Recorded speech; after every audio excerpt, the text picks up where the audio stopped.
IMF world bank কত 1.2 billion দেবে, আর আমার তো এখানে বিলিয়ন ডলার। এই যে ভিয়েতনামের ট্রেড ডেফিসিট 125 বিলিয়ন ডলার, ওদের তো মাথা খারাপ হয়ে গেছে। আমরা আলাপ করেছি কিভাবে কমাবো।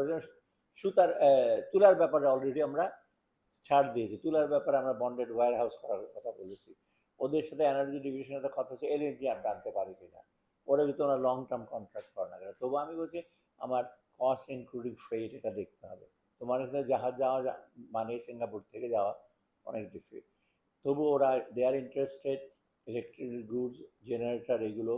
আরেকটা জিনিস ওরা, আমি বলছি তোমরা এলএনজি টার্মিনাল করতে যাচ্ছে, আমরা জানেন মাতার বাড়িতে একটা করবো, ওরা বলছে এলএনজি টার্মিনাল করে না কেন।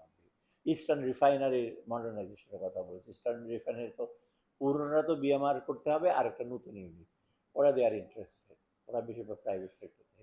অতএব অনেক, আর তাছাড়া আপনার এই যে সেতে যাওয়া মাস্টার কার্ড, ভিসা, শেভরন, ওরা তো ওদের পক্ষ থেকে বলে চলে আর কি সেগুলো।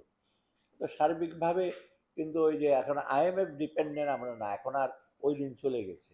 আইএমএফ বা ওয়ার্ল্ড ব্যাংক ডিপেন্ডেন্ট না, তবে ওয়ার্ল্ড ব্যাংকের প্রজেক্ট ঋণটা ওরা তো বলছে আমরা এসে করবো, আমরা বাকিগুলো আমরা প্রসেস করবো। ডিপিসি হয়ে গেলে এর থেকে অলরেডি